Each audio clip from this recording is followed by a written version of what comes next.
Hello friend, human computer interface के course के playlist में आज के वीडियो में हम डिस्कस करने वाले हैं इंटरफेस बिल्डिंग टूल्स। यानी जब हम किसी भी सॉफ्टवेयर सर्विस को डिजाइन करते हैं तो उनमें किन किन टूल्स का हम यूज करते हैं। यानी जो भी इंटरफेस को हम डिजाइन करते हैं तो इंटरफेस को डिजाइन करने के लिए किन किन टूल्स का यूज होता है।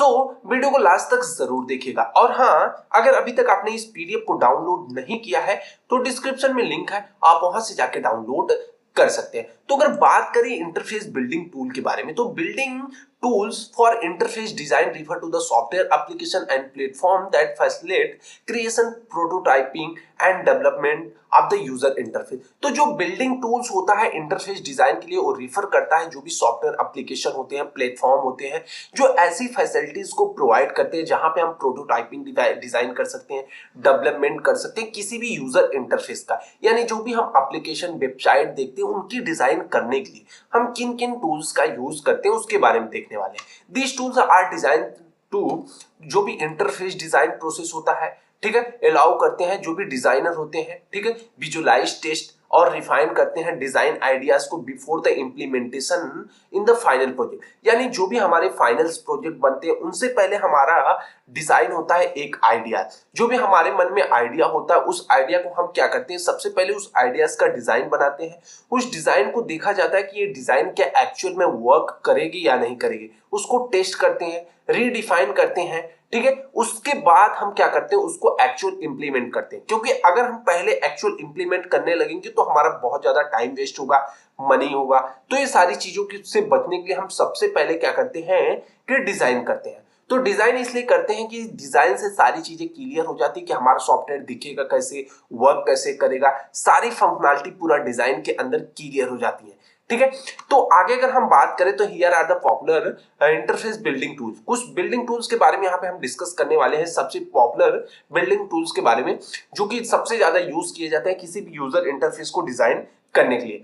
बात आती है एडोब एक्सडी। एडोब एक्सडी क्या है, एडोबी कंपनी का है, ठीक है। एक्सडी, एडोबी एक्सडी एक ऐसा सॉफ्टवेयर है जहां पे हम क्या कर सकते हैं, यूआई यूएक्स डिजाइन को बना सकते हैं। यानी कह सकते हैं कि किसी भी सॉफ्टवेयर एप्लीकेशन को, वेबसाइट को हम आसानी से यहाँ पे डिजाइन कर सकते हैं। जो एडोबी एक्सडी है एक तरह का powerful design and prototyping tools है। यहाँ पे हम प्रोटोटाइपिंग करते हैं और डिजाइन करते हैं, जो अलाउ करता है डिजाइनर्स को create interactive prototyping, wire framing and mockups को, ठीक है। मॉकअप्स को शो कराने के लिए हम क्या करते हैं, एडोब एक्सडी का यूज करते हैं। ये ऑफर करता है collaboration features and seamless interaction with other Adobe creator या क्लाउड एप्स। यानी कह सकते हैं कि अगर एक एडोबी यूजर, जो भी एडोबी एक्सडी यूजर यहाँ पे वर्क कर रहा है, दूसरा यहाँ पे वर्क कर रहा है, तो इन दोनों को क्या करता है कि ये एक साथ जोड़ के रखता है। अगर एक ही फाइल पे दोनों वर्क कर रहे हैं तो एक फाइल में दोनों एक साथ काम कर सकते हैं।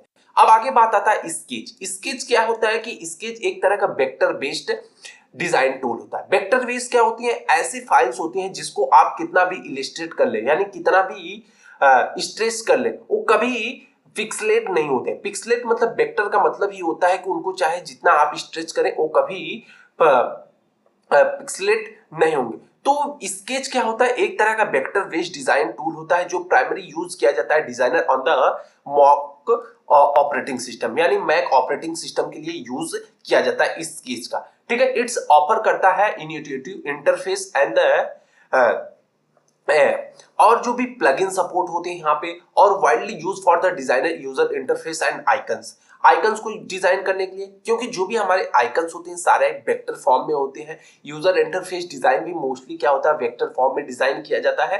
तो वहां पे क्या करते हैं, बहुत सारे प्लगइन्स मिल जाते हैं। प्लगइन्स क्या होते हैं, प्लगइन्स क्या करते हैं कि जो भी हमारा सॉफ्टवेयर में एक्सटर्नल वर्क को करने के लिए जो भी स्पेशलाइज होता है, जैसे आप किसी टास्क को आप क्या करते हैं कि क्रोम चलाते हैं तो क्रोम के अंदर आप क्या करते हैं, एक्सटेंशन को डाउनलोड करते हैं, ठीक है। उसी तरह से यहाँ पे प्लगइन्स का यूज किया जाता है। अब आगे आता है फिग्मा। फिग्मा क्या होता है कि ये भी एक वेब बेस्ड डिजाइन टूल है।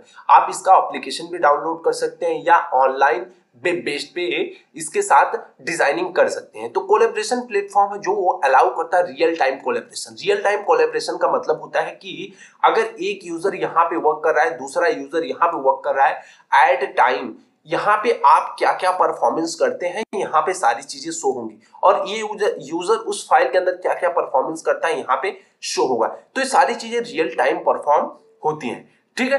लेकिन फिग्मा को यूज करने के लिए आपको प्रॉपर इंटरनेट की जरूरत होगी, क्योंकि ये जो कि रियल टाइम कोलैबोरेशन है, तो रियल टाइम के लिए आपको इंटरनेट की जरूरत होगी, ठीक है। Making it ideal for distributed design team, ठीक है। बहुत सारे डिस्ट्रीब्यूटेड डिजाइन टीम मतलब एक डिजाइन पे मल्टीपल लोग वर्क कर सकते हैं एट ए टाइम, ठीक है। तो ये चीज हो गई। इट्स ऑफर करता है feature for designing, prototyping and hand of और डेवलपर्स, ठीक है, हैंड ऑफ द डेवलपर्स। यहाँ पे फिग्मा में क्या होता है कि आप किसी भी डिजाइन को बनाते हैं तो वहां पे उसके कोड्स को आप एक्सपोर्ट कर सकते हैं, यानी जो भी कोड होगा, जो भी डिजाइन हमने बनाया, मान लो हमने पेज बनाया कि इस तरह से पेज के अंदर ऐसे ऐसे लेआउट्स होने चाहिए, तो आप इस पेज पे क्लिक करेंगे तो इस पेज का पूरी कोड मिल जाएगा आपको, ठीक है। ये सारी चीजें होती है। उसके बाद इनविजन होता है। इनविजन क्या होता है? इनविजन एक तरह का प्रोटोटाइपिंग टूल होता है जो इनेबल करता है डिजाइनर्स को create interactive prototyping and gathering feedback from stakeholder. तो इस जो हमारा इनविजन प्रोटोटाइपिंग टूल होता है एक तरह का डिजाइनर को करता है कि एक इंटरेक्टिव प्रोटोटाइप बनाए, गैदर करे जो भी हमारे यूजर्स हैं स्टेक होल्डर उनसे फीडबैक, ठीक है। Interaction with with other design tools offer the side the collaboration features है, ठीक है, इसमें भी। उसके बाद एजयूएस आरपी के बारे में अगर हम बात करें तो ये भी एक तरह का prototyping and wire framing tool है जो सपोर्ट करता है बोथ लो फ्रेंडलिटी एंड हाई फ्रेंडलिटी को, डिजाइन दोनों डिजाइन को सपोर्ट करने काम करता है। It's offer the advance interaction and the animation for the creation, ठीक है। तो इसके लिए क्या कर सकते हैं, इसका यूज करके हम इंटरेक्शन और एनिमेशन का यूज कर सकते हैं, बेसिक एनिमेशंस को डिजाइन कर सकते हैं। उसके बाद एडोबी फोटोशॉप के बारे में आप जानते होंगे। फोटोशॉप क्या होता है कि एक तरह का इमेज एडिटिंग सॉफ्टवेयर है जहां पे ऑप्टेन करता है use creating design element and visual assets, ठीक है। तो आप जब भी किसी भी सॉफ्टवेयर को डिजाइन कर रहे हैं तो उसके अंदर कुछ इमेज, पोस्टर या ऐसी सारी चीजें, विजुअल चीजों की जरूरत पड़ती है, तो जिसके लिए हम क्या करते हैं, एडोबी फोटोशॉप का यूज करते हैं। It's widely use in combination with the other prototyping tools. ये क्या होता है कि अदर प्रोटोटाइपिंग टूल्स के साथ कॉम्बिनेशन करता है। सपोज दैट आप एडोबी एक्सडी का यूज कर रहे हैं, उसके साथ में एडोबी फोटोशॉप, फिग्मा का आप यूज कर रहे हैं तो फिग्मा के साथ क्या हो गया, एडोबी फोटोशॉप का यूज कर रहे हैं, तो ये सारी चीजें होती है। उसके बाद क्या होता है, एडोबी इलिस्ट्रेटर होता है। इलिस्ट्रेटर के अंदर क्या करते हैं कि एक तरह का vector graphic editing use for create scalable design, ठीक है, elements such as icon, illustrations and logos for interface. तो एडोबी एक्सडी का यूज किया जाता है एक तरह का वेक्टर ग्राफिक्स एडिटिंग किया जाता है, मतलब जो भी एडोबी एक्सडी है टोटल वर्क करता है किस पे, वेक्टर पे। और जो आपका हमारा फोटोशॉप था, फोटोशॉप पिक्सल्स पे वर्क करता है, ठीक है, पिक्सल्स पे वर्क करता है। इलस्ट्रेटर क्या करता है कि ये वेक्टर फाइल पे वर्क करता है। वेक्टर क्या होते हैं कि ऐसे फाइल्स होते हैं जिसको आप कितना भी स्ट्रेच कर लो वो पिक्सलेट नहीं होंगे। तो इसमें क्या हम करते हैं, एडोबी एक्सडी के अंदर हम आइकन्स को बनाते हैं, इलस्ट्रेशन को बनाते हैं, लोगोस को बनाते हैं, ऐसी सारी चीजों को हम बनाते हैं। उसके बाद बाल्समिक आता है। बाल्समिक क्या होता है कि एक रैपिड वायर फ्रेमिंग टूल है जो फोकस करता है simplicity and quick mock-up creation. मतलब इसकी मेन फोकस होता है कि हम जल्दी जल्दी मॉकअप क्रिएशन करें। It's ideal ideal for easy stage, ठीक है, इजी स्टेज के लिए एंड ब्रेन स्टॉर्मिंग के लिए किया जाता है। मतलब जब आप किसी के सामने आपको कम समय में अपने आइडियाज को प्रेजेंट करना होता है तो वहां पे हम क्या कर सकते हैं, इसका यूज कर सकते हैं। अब आगे अगर हम बात कर ले तो प्रोटो.io है। प्रोटो.io का यूज किया जाता है, एक तरह का वेब बेस्ड प्रोटोटाइपिंग टूल है जो अलाउ करता है designer to create interactive prototype with animation, ठीक है। एनिमेशन के साथ हम प्रोटोटाइप डिजाइन कर सकते हैं एंड कॉम्प्लेक्स इंटरेक्शन। जो एनिमेशन प्रोटोटाइपिंग का मतलब क्या होता है कि जैसे हमने एक पेज बनाया, ठीक है, पेज के अंदर हमने एक बटन डाल दिया, मान लो सबमिट बटन। अब सबमिट बटन जब यूजर क्लिक करता है तो इस ये वाला पेज कैसे इंटरेक्ट हो गया आएगा, कैसे एनिमेट करके आएगा, उस चीज को शो कराने का काम करता है प्रोटोटाइप आयो। उसके बाद ओरिजेमी स्टूडियो की बात कर ले तो क्रिएट बाय फेसबुक, इसको फेसबुक द्वारा बनाया गया है। एक तरह का डिजाइन एंड